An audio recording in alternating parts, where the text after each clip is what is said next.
नमस्कार दोस्तों, मेरा नाम समीर है और मैं मेरी ट्रस्ट लाइन में काउंसलर हूँ। इस वीडियो में हम आपको ये समझाएंगे कि जब कोई बच्चा या बड़ा ऑनलाइन दुर्व्यवहार का शिकार होके आपके पास मदद लेने आता है तो आपको कौन सी बातों का ध्यान रखना चाहिए, घटना के बारे में जानकारी कैसे लेनी चाहिए और उनकी उम्मीदों को किस तरह से संभालना चाहिए।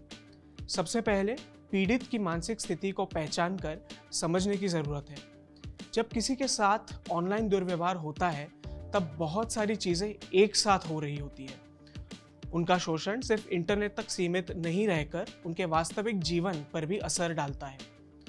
साइबर बुलिंग या ऑनलाइन अब्यूज का सामना करना किसी भी व्यक्ति के लिए एक चिंताजनक अनुभव हो सकता है। पीड़ितों को काफ़ी डर महसूस हो सकता है। कुछ लोगों पर इसका प्रभाव काफ़ी बुरा हो सकता है और उन्हें गहरे सदमे से गुजरना पड़ सकता है। अगर ये समस्या कुछ समय से चलती आ रही है या लगातार हो रही है तो उन लोगों को डिप्रेशन या आत्महत्या के विचार भी आ सकते हैं। कई पीड़ित अपने आप को दोष देते हैं क्योंकि उन्हें लगता है कि उन्होंने ही आरोपी के साथ बात की थी, मैसेजेस भेजे थे या फोटोज शेयर किए थे।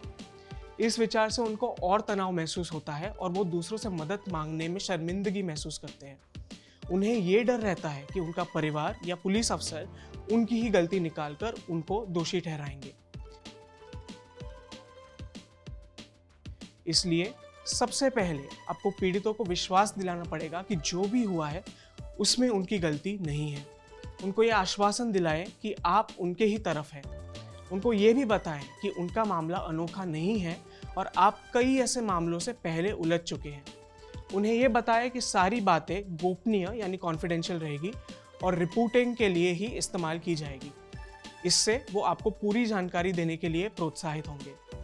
सहायता प्रदान करने वाले किसी भी व्यक्ति के लिए ये सारी चीज़ों का पालन करना बहुत ही ज़रूरी है। पीड़ितों से पूछताछ करते समय इन 10 चीज़ों का ध्यान रखें। संवेदनशील प्रश्नों का चुनाव। सबसे पहले पीड़ितों को बताएं कि आप उनकी दी गई जानकारी को नोट कर रहे हैं और इसके लिए उनकी अनुमति लें। ऐसे प्रश्न पूछें जिससे पीड़ित को असुविधा ना हो।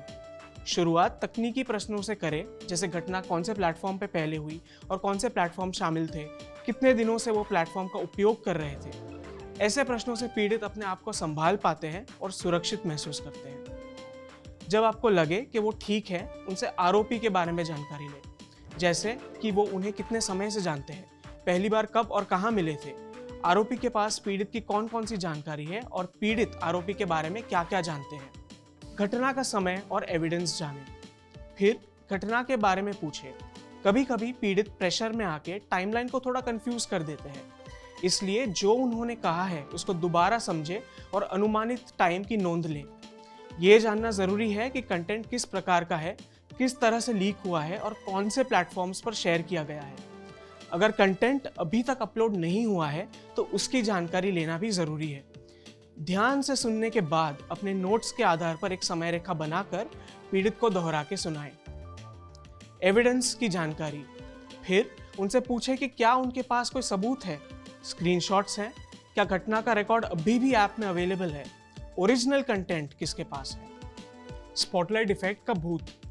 बहुत बार पीड़ित को ये लगता है कि सबका ध्यान बस उन पे ही है, जैसे उनका कंटेंट वायरल हो चुका है और दुनिया भर ने देख लिया है। ये स्पॉटलाइट इफेक्ट के कारण होता है जो उनके मन में डर और चिंता को जन्म देता है। ऐसे में उन्हें शांत रखना और समझाना ज़रूरी होता है कि ये बस उनका डर है जो उनके इमोशंस के कारण आया है और वास्तव में ऐसा कुछ नहीं है। आशाएं और वास्तविकता। ऑनलाइन केसेस में पीड़ित की अलग अलग आशाएं होती हैं। कुछ लोग सिर्फ अपना कंटेंट हटवाना चाहते हैं, पर कुछ लोग तुरंत और सख्त न्याय की उम्मीद रखते हैं। कई लोग ऐसा भी सोचते हैं कि हम कोई टेक्नोलॉजी का इस्तेमाल करके उनका कंटेंट चुपके से डिलीट करवा पाएंगे।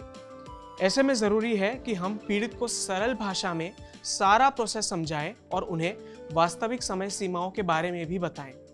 उनसे कभी भी ऐसे वादे ना करें जो आगे जाके पूरे करने मुश्किल हो, ताकि उनकी उम्मीद पे पानी ना फिरे और हम पर पूरे तरीके से वो भरोसा बनाए रखें। पीड़ित के कंटेंट को सेंसिटिवली हैंडल करें। पीड़ित अपने कंटेंट को लेकर काफ़ी सेंसिटिव होते हैं, इसलिए उन्हें तुरंत कंटेंट भेजने के लिए ना कहें। पहले उन्हें समझाएं कि अगर कंटेंट भेजना ज़रूरी हो तो उससे ब्लर करके ही भेजें। अगर उन्होंने कोई लिंक दिया है तो तुरंत लिंक ना खोलें। याद रहे कि कंटेंट को देखकर आपके मन में भी विक्टिम के खिलाफ पक्षपात हो सकता है, इसलिए अपने आप को प्रोफेशनल बनाए रखें। प्राइवेसी की सुरक्षा। पीड़ित की प्राइवेसी की सुरक्षा करना हमारी जिम्मेदारी है। उनका पर्सनल डेटा या कहानी उनकी अनुमति के बिना किसी और के साथ शेयर ना करें। उन्हें यह तसल्ली देनी होगी कि उनका डेटा सिर्फ उनकी मदद के लिए उपयोग किया जा रहा है और किसी कारण के लिए नहीं। पीड़ित के कंटेंट को ज़्यादा देर तक स्टोर ना करें और ध्यान रखें कि किसी भी तरीके से लीक ना हो। सुरक्षा की प्राथमिकता। पीड़ित की सुरक्षा सबसे महत्वपूर्ण है।